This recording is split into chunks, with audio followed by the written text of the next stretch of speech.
Good morning. I'm Harley Schlanger from the LaRouche Organization with your daily update for January 13th, 2022. Well, following the meetings yesterday in Brussels between Russian and U.S. representatives to discuss the relations between NATO and Russia, the sad news is that the progress that might have been hoped for has not occurred. In fact, the Russian Deputy Foreign Minister Grushko, who's the former ambassador to NATO for Russia, said the talks have revealed a couple of important points that are not positive. He said, first of all, that there's no unifying positive agenda between Russia and NATO.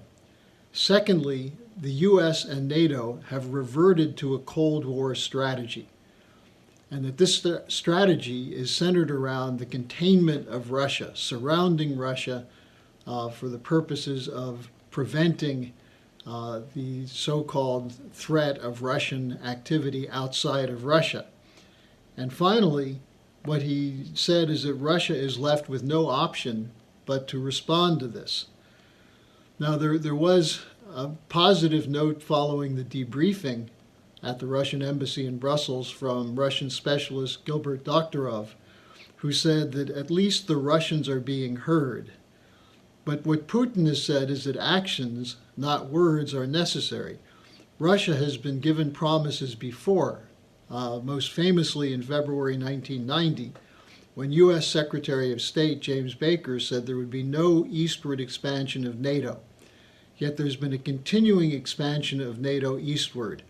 And now what the Russians are responding to is the possibility that Ukraine would be brought into NATO, so that there could be weapons, offensive weapons, placed on the Russian border, including possible nuclear weapons and missiles with a 4 to 5 minute range to Moscow. So the broken promises before loom large in the discussion. The Russians have asked for legally binding treaty agreements for Russian security, which would prohibit NATO from including Ukraine. But that's not been part of the U.S. side. In fact, the U.S. has said that's not going to be accepted. These are unacceptable demands.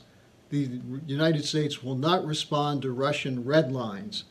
And so we're now facing the danger of a sudden showdown, which could become a war. Now, it's necessary to have a broad mobilization against this, to insist that there be a shift in U.S. and Western policy, that we have to speak out against this dangerous U.S.-London NATO posture. And the Schiller Institute has issued a call that NATO should be dissolved, that it's outlived its original purpose. This is generally recognized by everyone. President Trump talked about it. French President Macron said NATO is brain dead. The idea of NATO originally was to protect Western Europe after World War II from the possibility of a Soviet invasion. But the Soviet Union no longer exists. Only in the minds of deranged Russophobes is the Russia of today the same as the Soviet Union of the Cold War period. The idea that you have to have a containment policy is an absurd idea. Instead, cooperation would be the basis of operating. Now, not only must NATO be dissolved, but it must be replaced with a new global security architecture. The question that comes up is, why is the West moving now to provoke this confrontation, which includes within it the danger of triggering a nuclear war? Now, I think we have been pretty much unique in exposing the connection between the global financial crisis and the escalation of threats against Russia and China. That what we're seeing is the bankruptcy, the systemic collapse of the Western financial system. To survive, it must impose a global regime of austerity to ensure that all credit goes to the bankrupt banks and financial institutions and not into the physical economy of sovereign nations. This is what the Great Reset is about. This is why the Green New Deal is being implemented. No funds for development of former colonial nations. Instead, all funds must be sucked into the gigantic debt bubble, which continues to grow because of the quantitative easing policy and so on. And that this means that the bailout takes precedence over national development. Now, Russia and China will not submit to this.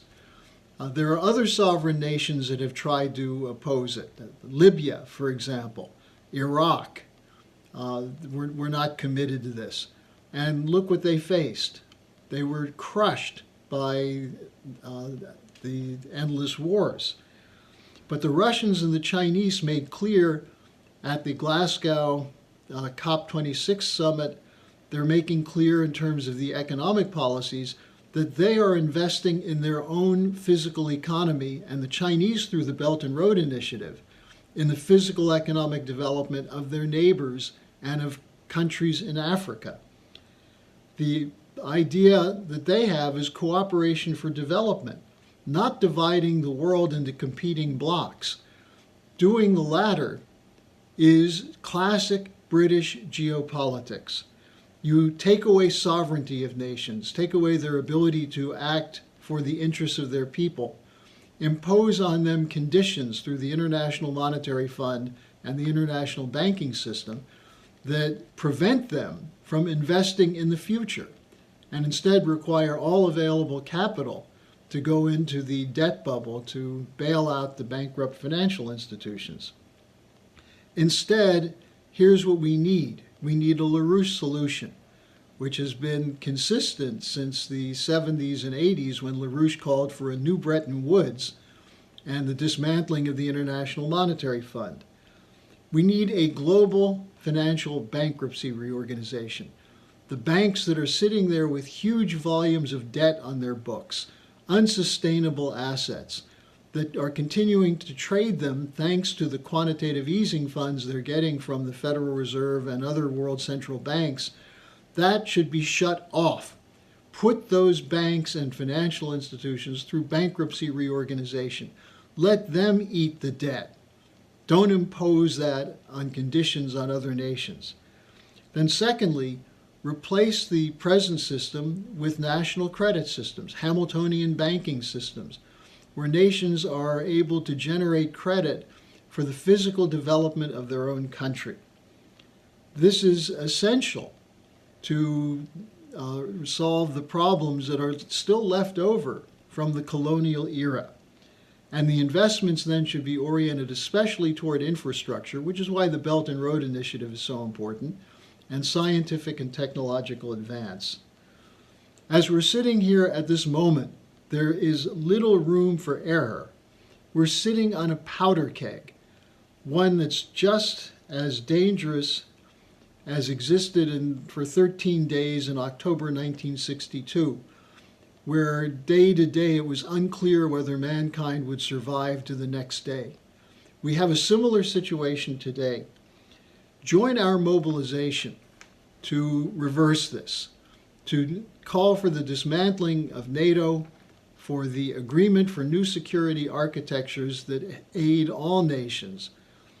And toward this end, the Schiller Institute is sponsoring an emergency seminar on Monday, January 17th, starting at 11 a.m. Eastern Time, titled, "To Stop the Murder of Afghanistan."